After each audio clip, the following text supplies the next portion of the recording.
Hi, it's been a while. I accidentally took a break from YouTube. I kind of posted, I kind of didn't. It started with us getting sick, and then after we got sick, we got really busy, and I was kind of procrastinating making videos because I've been trying to think about ways I can make them better, but I was kind of feeling stuck and I wanted to do better quality videos, but because I was focusing on that so much, I just quit making videos, and instead started working on other things, and finally decided to just make videos. We'll figure out how to make them better later. I just realized I had not hung up my coat and go hang it up, and yes I did, but anyway, I thought I'd do a fun little, like, casual video, sharing some of the books that I bought recently, do some drawing, or coloring rather, not me drawing, and just talk. So, I have this coloring book. I'm not sure which one I'm gonna do. I think I'm gonna do this one. Seems kind of crazy and fun. And then I'm gonna do some blues and greens. But I thought I'd talk about some of the books that I bought recently, or in the month of January. I bought quite a few books last month, and it's probably gonna be the last book haul video for a little while because I decided to take a break from buying books till I can kind of catch up on some of the books I have, and also just save some money for a little bit. So it's kind of, I don't know, books for me, collecting them is a hobby, reading them is a hobby, and finding just like every aspect of books, it's like its own hobby. But I am someone that does not like to feel caught behind on something, and I was starting to feel a little bit overwhelmed by how many books I had unread, because I've never really had that before, because I used to read books super fast, so it was never a problem. I would get a big box of books and they'd be read within a week. Now I don't have quite as much time for reading, so they start to pile up sometimes, and it can get a little bit stressful. So I decided to take a break, and I'm going to try to go through and read all of my books that I currently have before buying new ones, with 2 exceptions. If there's a really good sale, I'm going to do it. But it has to be like super good, otherwise I'm not going to do it. And if I find books at thrift stores that are like old books, I will get those as well, because you're not guaranteed on how long those will be there. And I haven't been going to thrift stores as often anyway. So those are my 2 exceptions. And I'm hoping this will motivate me to read a little bit more, and so far it really has. I've been getting a lot of books read. I opened a Goodreads account for the first time at the beginning of this year, and I've never tracked my reading before. I've always just kind of done it once or twice when I was younger. I think once when I was about 12 and another time when I was like 9. I did start keeping track of my books, but I quit partly because it was hard for me to keep track of them, but also because I was like, is there really any use in tracking books that I'm reading? Like, what am I going to do with this? And I still wish I had tracked books. I'm trying to find my pencil sharpener. Because I read a lot when I was younger. And sometimes I'm trying to figure out when I read a certain book. Well, I'll wonder how many times I've read it, because I know I've read it on repeat. I have no idea because I never kept track. Also, when I was setting my goal for this year, I had no idea what kind of goal to set. because I never kept track of books. And not only that, I do not read as much as I used to when I was younger. So I just was completely lost. I did not know what to do. I ended up setting a goal of, I think, 100 books or 150, and I definitely could have set a higher one, I think. Of course, I'm only a month in, but I have been staying 2 to 5 books ahead of schedule. So I think I definitely could have done it, but I was kind of afraid of setting too high of a goal, because I hate not making my goals. And I tend to aim too high, but I feel like so I was trying to keep myself from doing that this time. And I think I did do that, because so far at least I'm staying far ahead of schedule. And yeah, I'm not really sure how I got on that rabbit trail, but I have been reading a lot more recently. Some of the books, because I'm not buying any books for a little while, I've been switching back and forth between my older books and my new books. I have some books that were from like the 90s and early 2000s, and I get kind of bored though with those, and if I read those books for too long, I have a hard time getting back into old books. So I try not to read a whole bunch of them in a row. There was a quote, I can't remember who it was by. I want to say C.S. Lewis, but I'm not sure on that. I'll have to find the quote.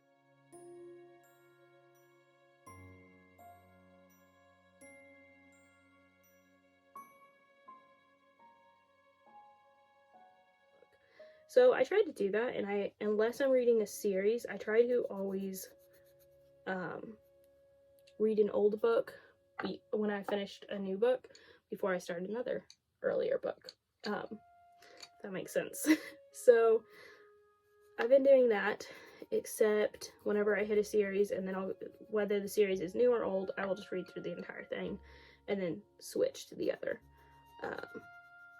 And I'm currently reading Gilbert Morris's books. I found a whole bunch of those at a book sale several months ago, and because they're newer and because it was such a long series, I hadn't been reading them because I know that I get bored of things, but I also hate quitting in the middle of a series. So I was kind of waiting to read those, but I recently started one of the series that he wrote with his daughter, and honestly, it's not really my favorite. It's not the storyline in most of the books. It's a series, and I have almost the entire series. The storyline on some of the books is really good, and it just wasn't written well, and some of them, the storyline is kind of slow, and it's like the main elements of the story are fine, but the story in its entirety isn't well written.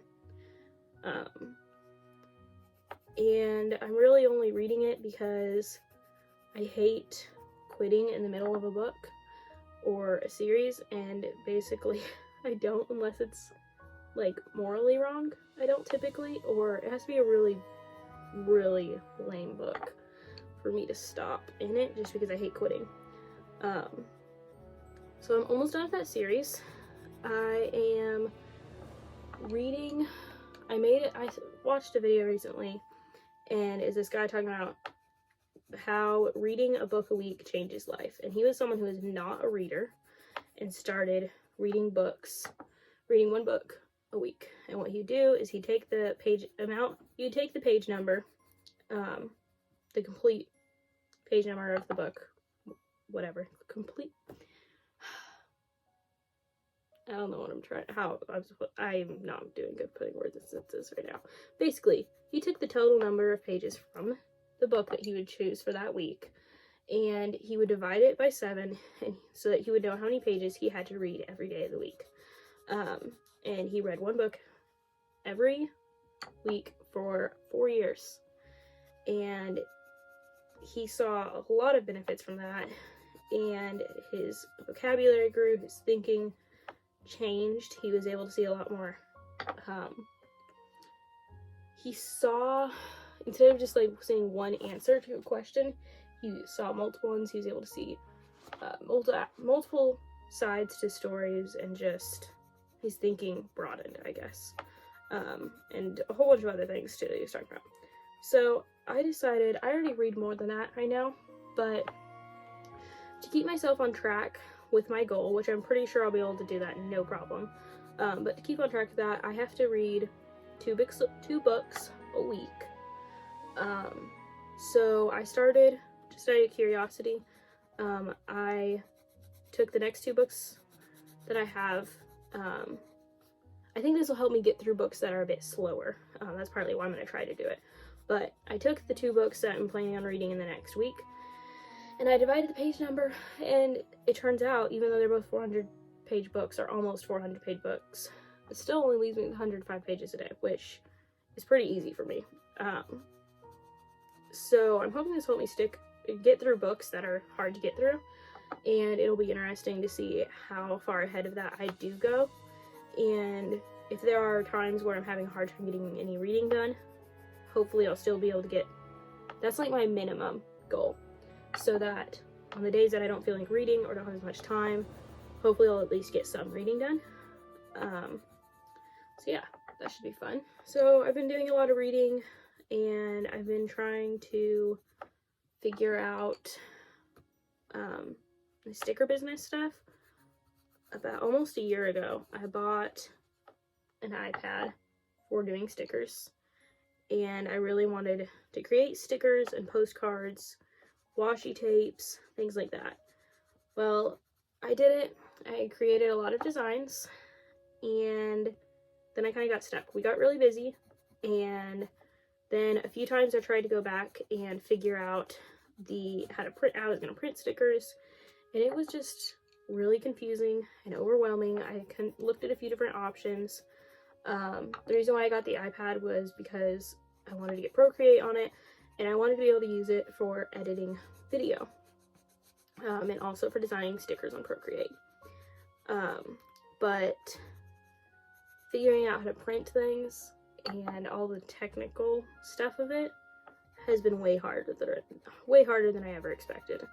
And it's been really confusing. So I've been trying to figure out that, and I've been trying to get a bit more disciplined in doing things. I recently finished doing the Bible in a year, which is something that I have wanted to do ever since I was really little, and I just never did it. And I actually thought that I had missed it this time because I had missed so many of my plan days, but I was able to last minute catch it all up and get it done. And now I'm doing a Bible study with a few friends of mine. I'm trying to get better at starting habits and being more productive. So strict routines don't really work for me. Like I love the idea of a strict routine, but they never work out for me because we have too many things in our life that there's just too many variables, and they're constantly changing, and it stresses me when plans get changed suddenly when I have already made plans. So I try to just instead have a loose plan of what I'm gonna do, and just be careful not to let it be so loose that I don't get anything done. And that's what seems to work best for me. So yeah, today's gonna be very, very random, I think, because I already don't even know what I've talked about, and I've just been rambling. But I felt like talking, so I am. Also, I've been trying to figure out the cooking series I'm gonna be doing on here soon, because I was gonna start it in January, and then because I couldn't find the cookbooks, that was delayed, and we still had 2 weeks left, and I was going to do it anyway because I like starting things at the beginning of the month or year or week or whatever. So my plan was the beginning of the new year, but because I got delayed, we still only had 2 weeks left, and I was going to do it anyway, but then we got sick and got busy. So January is basically up, and I decided to instead delay that plan. And I was going to be starting in February instead, because if I would have started in January, I would have been able to do recipes from the beginning of the 1900s all the way to 2020. But honestly, the recipes I'm interested in is basically until the 60s and a little bit of the 70s, and I don't have a lot of interest past that, so I'm not really sure where I'll stop. I might just do the entire 1900s just because, knowing that I have that entire era, the entire thing. I can't think of the proper word right now. But I also might just stop once I get to the 70s. Who knows? But I was wanting to make these videos like extra high quality, and I was trying to think of different ways to do that, and it was instead holding me back because I knew I wouldn't be able to do perfect videos with just the equipment I have and stuff, and I was trying to figure out some way I could still make those perfect videos with what I have, and I wasn't figuring it out, and so it was instead just keeping me from making the videos. So I'm just gonna do it, quit delaying, and just accept the fact that they're not gonna be perfect, but also use it as a learning experience and try to do as much as I can. This is what I've got so far. Just doing a variegated leaf.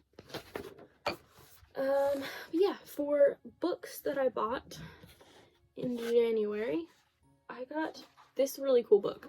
I've been loving it. It's Word Origins and Their Romantic Stories. It's a Gossett and Dunlap book, and this book has been so interesting, even better than I expected.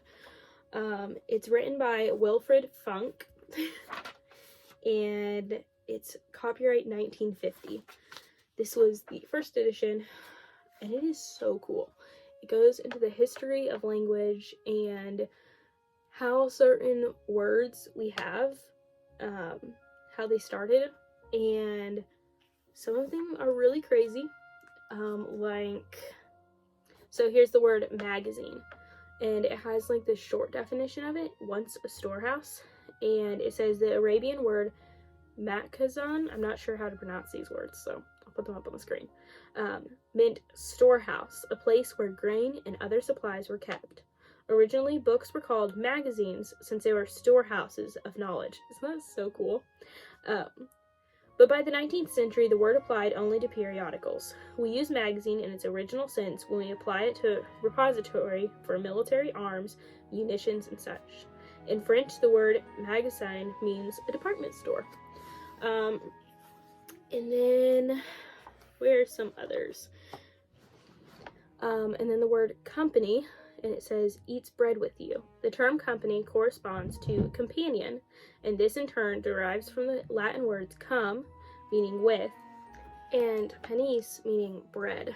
A companion, then, is one who eats bread with you, a messmate, and when you have company at your house, they share your hospitality. In its business use, the romantic associations of the word company are drained off. So, they have words, so many words in here. Sabotage, stenographer, stocks. The title of this chapter is Where Animal Names Come From, and political terms and their origins, war words and their histories, romantic stories of words about women.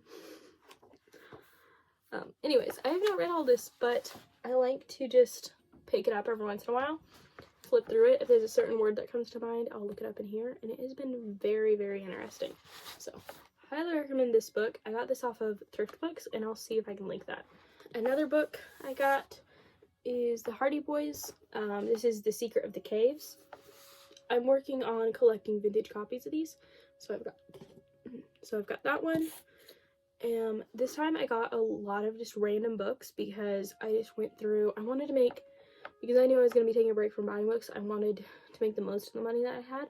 So I just went to my Thrift Books wish list and changed the order of the list to price low to high, and then I bought all of the books that were good quality or better. So I got this one, Fury and the Mustangs, by Albert Miller. It's a horse story. I got this thinking it was a standalone book, and later realized it's part of a series. So I'll probably not read this until I'm saving the books that I only have 1 or 2 books of in a series until the end of like my list of books. So I'm waiting until I've read all my standalone books first so that I can buy the books in the series before reading them. And then I have Annette and the Mystery at Smuggler's Cove. And then I have Sand Dune Pony by Troy Nesbitt. I have another Annette book. This one is The Desert and Mystery. These ones have that, like, they're hardcover and they have like this plasticky coating that's like kind of peeling off in a few places. And then I got this one. This was totally not what I expected. This is question and answer book, and I thought it'd be like a trivia book, but it's a kid's easy reader. So I'm not really that disappointed about it, but I do kind of wish it had been a trivia book because I was thinking that would be fun for road trips, but it still wasn't a bad book to get. So I'm still glad about that. This is written by Mary Elting and has the typical 60s artwork, which I love. And then I got this one.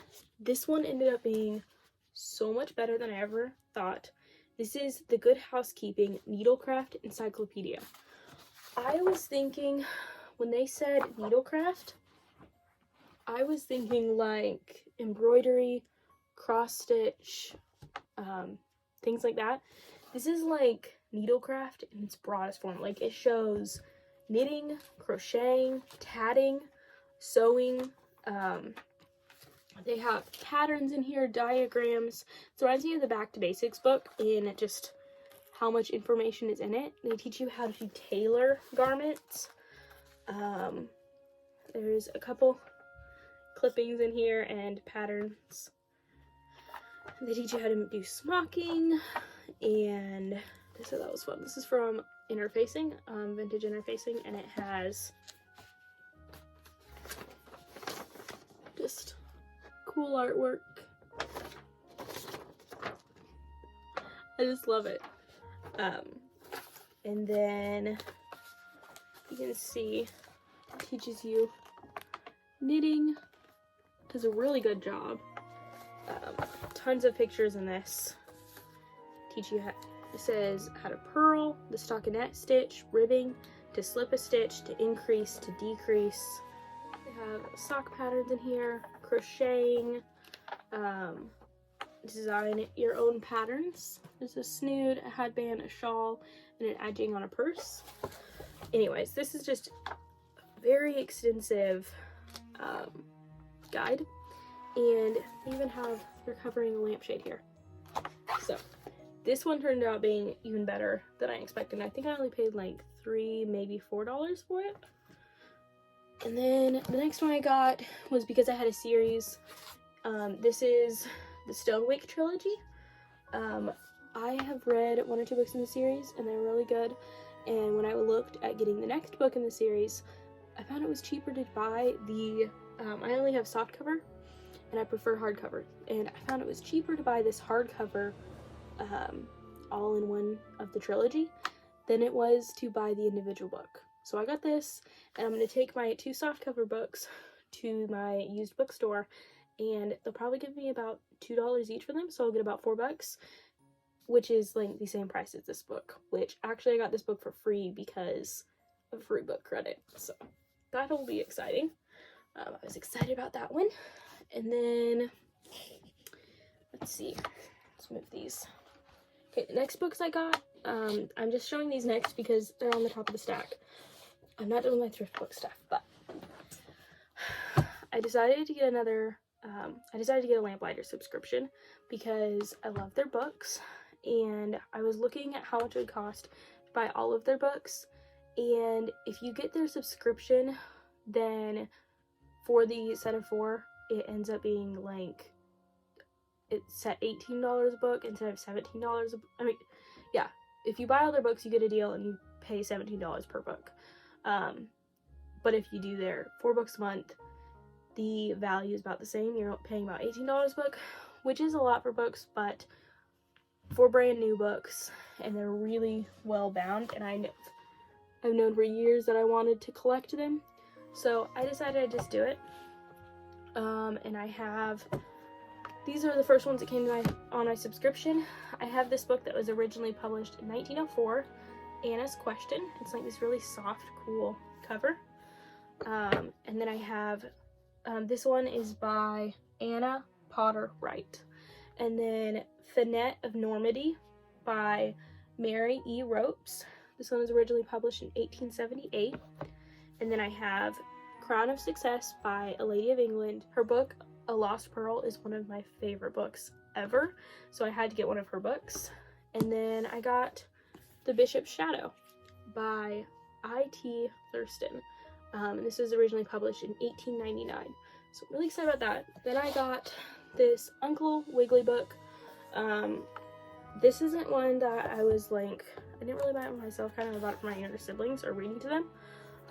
But this has some really pretty artwork in it.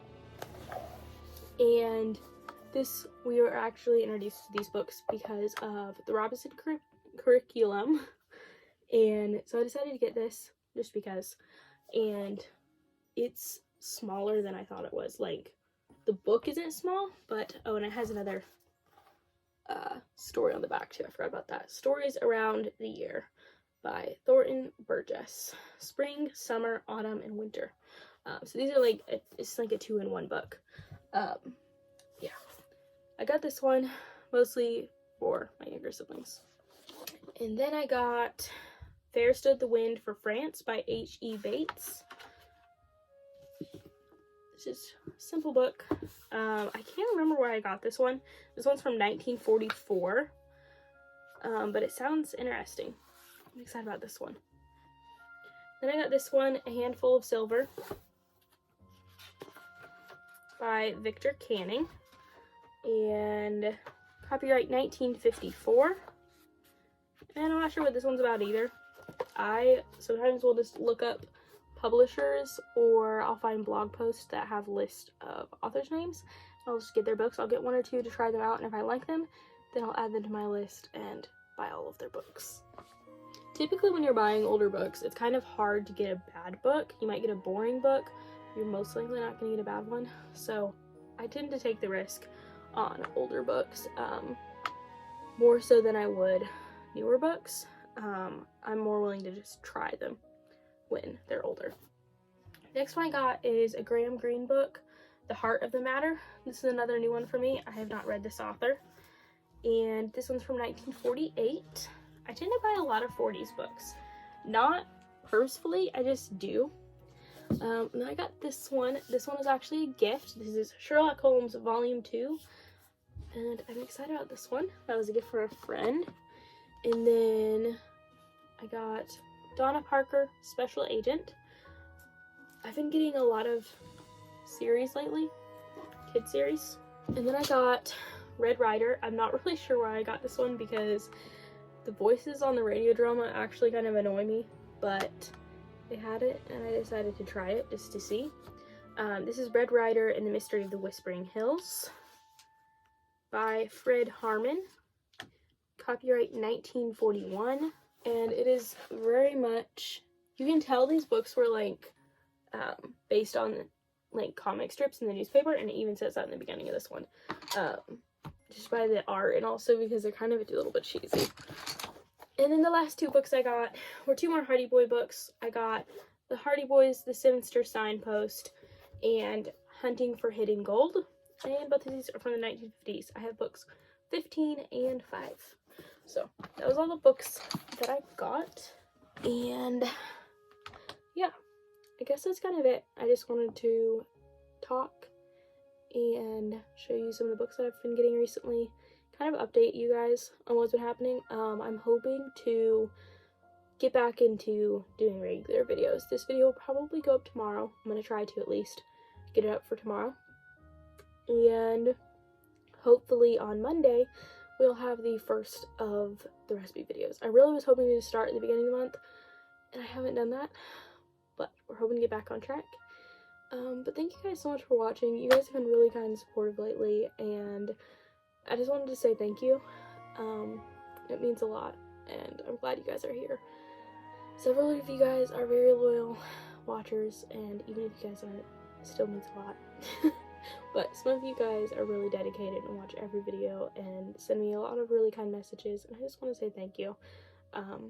It really does mean so much, and I'm glad that people enjoy the videos. So I love you guys, and I will see you in the next video.